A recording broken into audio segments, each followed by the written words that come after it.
নমস্কাৰ বন্ধুসকল, মই হাতীমে আজি আকৌ পুনৰ আপোনালোকৰ মাজলৈ জলকীয়াৰ খেতিৰ ভিডিঅ' এটালৈ উপস্থিত হ'লোহি। তো আপোনালোকে মোৰ ভিডিঅ'টো স্কিপ নকৰাকৈ আৰম্ভণিৰ পৰা শেষলৈকে নিশ্চয় চাব। আজিৰ এই ভিডিঅ'টোৰ মাজত আপোনালোকে জলকীয়া খেতিৰ সম্পূৰ্ণ তথ্যটো পাই যাব।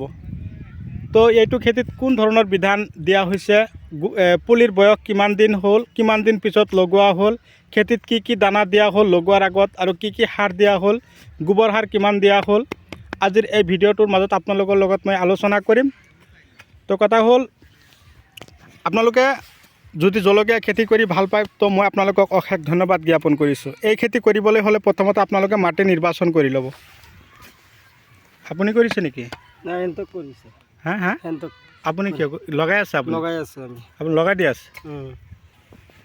তো এই খেতি কৰিবলৈ হ'লে আপোনালোকে ওখ, এডলীয়া আৰু বাম মাটি নিৰ্বাচন কৰি ল'ব। প্ৰথমতে পুলি আপোনালোকে পচাব। পুলিৰ বয়স 1 পৰা মোটামুটি 30 বা 28 দিনৰ ভিতৰত আপোনালোকে খেতিত লগাবৰ কাৰণে প্ৰস্তুতি ল'ব। এটা পুলিৰ পৰা আৰু এটা পুলিৰ ডিষ্টেঞ্চ ৰাখিব 1.5 ফুট, আৰু শাৰীৰ পৰা শাৰীৰ দূৰত্ব ৰাখিব 1.5 ফুট। তো আজিৰ এই ভিডিঅ'টোৰ মাজত আপোনালোকে কেনেকৈ লগাব লাগে এইটোৰ সম্পূৰ্ণ তথ্য পাব। কিন্তু এটা কথা আপোনালোকক মই অৱগত কৰাব বিচাৰিছোঁ এইটোৱে যে প্ৰথমতে মই আপোনালোকক পুলিখিনি দেখুৱাই আছোঁ। পুলিবিলাক আমি আমাৰ খাৰুপেটীয়াৰ কৃষকসকলে পুলিবিলাক কেনেকৈ প্ৰস্তুত কৰে মই পুলিবিলাক আপোনালোকক আগতে দেখুৱাই দিছোঁ। চাওক পুলিবিলাক কিমান ধুনীয়াকৈ পেলাইছে। ইয়াত অলৰেডি 13 পৰা 14 পেকেট পুলি পেলাইছিল। প্ৰতিটো পেকেটত 10 গ্ৰামকৈ গুটি থাকে। চাওক, ইফালৰ পৰা উঠাইছে আৰু লগাইছে। তো খেতিয়কে কমেও 5 পৰা 7 বিঘা মাটি জলকীয়া খেতি কৰিছে। আজি আকৌ 1 বিঘা মাটি, অকণমান ওপৰতে হ'ব মাটি 1 বিঘাৰ, আজি আকৌ লগাই আছে।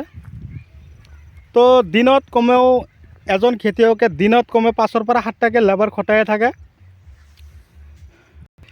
তো এতিয়া আপোনালোকে লক্ষ্য কৰিব, পুলি যে লগাই আছে, এই এটা পুলি আৰু ইয়াত এটা পুলি, 1.5 ফুট ডিষ্টেঞ্চ। মোটামুটি ইয়াত 6 পৰা 7 কটামান মাটি আছে।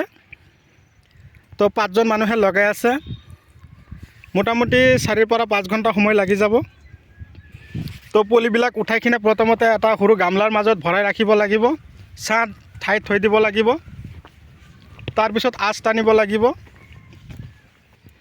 তো ইয়াত পুলিখিনি উঠাই আনিছে। এই নবৌয়ে উঠাই আনি ইয়াত ৰাখি দিলে।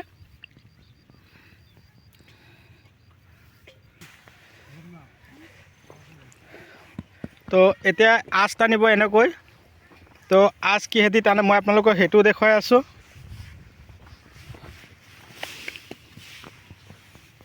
এনেকুৱা বস্তু চাব পাৰিছে।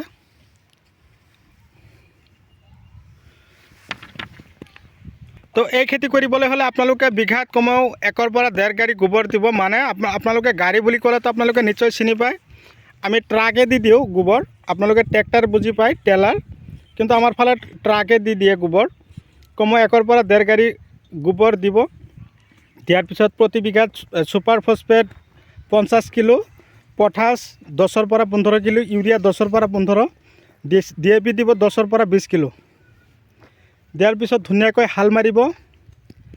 যিদিনা সাৰ, ৰাসায়নিক সাৰ, গোবৰ এইবিলাক সিঁচিব, তাৰ কমেও 4 পৰা 5 দিন পিছত আপোনালোকে পুলি লগাবৰ কাৰণে প্ৰস্তুতি ল'ব। ইফালে মই আপোনালোকক দেখুৱাই দিলোঁ পুলি নাৰ্চাৰী আকাৰে প্ৰস্তুত কৰিছে। তাৰপিছত এনেকৈ আঁচ টানিছে। যদি আপোনালোকৰ খেতিত মাটিত ৰস অকণমান কম হয় আপোনালোকে জলসিঞ্চন কৰিব। যেনেকৈ বৰষুণ পৰে তেনেকুৱা বৰষুণ পৰা দি পানী পেলাই আপোনালোকে তাৰপিছত আপোনালোকে পুলি লগাব।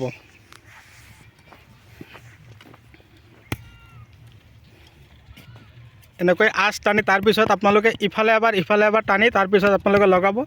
আপুনি লগাই আছে নেকি? মই লগাই আছোঁ। আপোনাৰ খেতি? অঁ, মোৰে খেতি। অঁ, কিমান মাটি ইয়াত? ইয়াত মাটি আছে 6 কাঠামান আছে। 6 কঠা।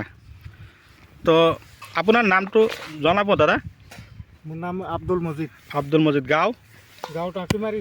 অঁ, ইয়াতকে জলকীয়া খেতি কৰি আপুনি আগে পিছে জলকীয়া আৰু কৰিছিলে নে নাই? কৰিছোঁ, বহুত কৰিছোঁ। বিঘাত কিমান কুইণ্টেল আহে সপ্তাহ মূৰে মূৰে? ক'বলৈ নাই। বহুত আহে না? অঁ, বহুত আহে। কি গোবৰ 1.5 গাড়ী দিছে না? অঁ, 1.5 গাড়ী মাৰিছোঁ। আচ্ছা, ছুপাৰ ফছফেট 1 বস্তা দিছে? 1 বস্তা। অঁ, বাকী পটাছ মাৰিছোঁ 10 কেজি মান। ইউৰিয়া 15-10 কিলো দিছে। আৰু দানা 2 পেকেট মান মাৰিছোঁ। দানা কোনটো গ্ৰিফিন নে গোল্ড স্পেচিয়েল? এইটো যে হিপাৰ কাম কৰিব।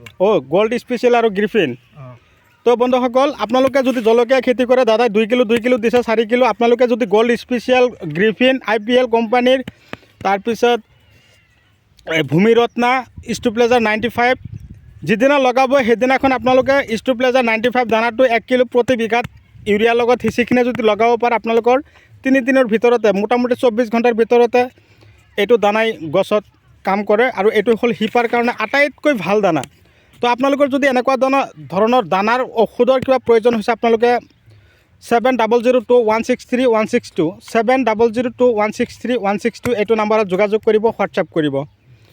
আপোনালোকে মোক যোগাযোগ কৰি আপোনালোকে দানাখিনি পাব। কিন্তু আমাৰ খাৰুপেটীয়াত যিবিলাক দানা ঔষধ পোৱা যায়, জলকীয়া, মাকৈ, ভেন্দি, দাংবডি, লং বিনছ বা ফেৰাছ বিনছ, এনেকুৱা ধৰণৰ খেতিৰ কাৰণে আপোনালোকৰ যদি দানাৰ প্ৰয়োজন হৈছে, আপোনালোকে মোক যোগাযোগ কৰিব।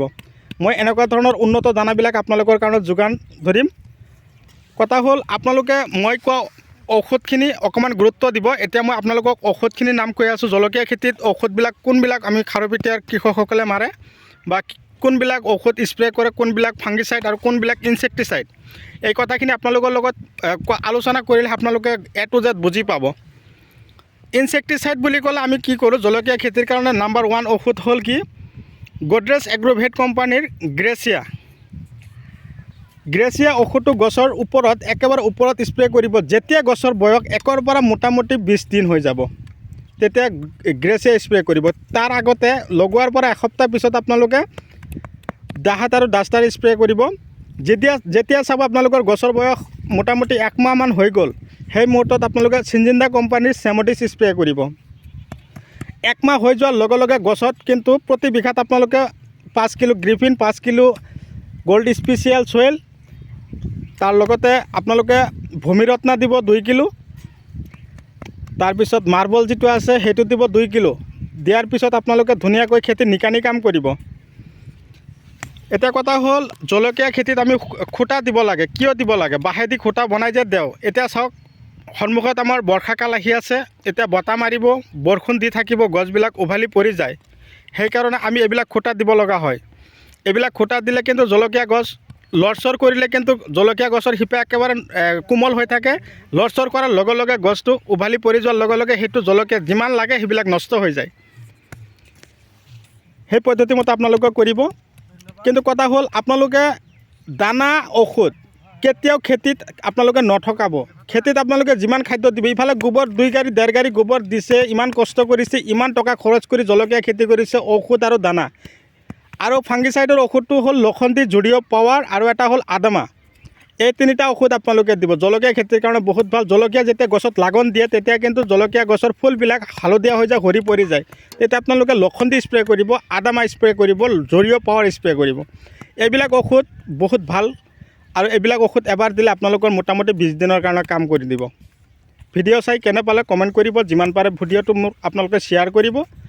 তো আপোনালোকৰ কাৰণে মই যিমান পাৰে দিহা পৰামৰ্শ দি যাম। বিশেষকৈ আপাৰত বৰ্তমান খেতি কৰিবৰ কাৰণে প্ৰস্তুতি লৈছে। আপোনালোকৰ যিমান সহায় সহযোগিতা লাগে মই আপোনালোকক কৰি যাম। তো আজিলৈ এৰিছোঁ। পৰৱৰ্তী ভিডিঅ' যাতে পুনৰে আপোনালোকক লগ পাওঁ। ধন্যবাদ।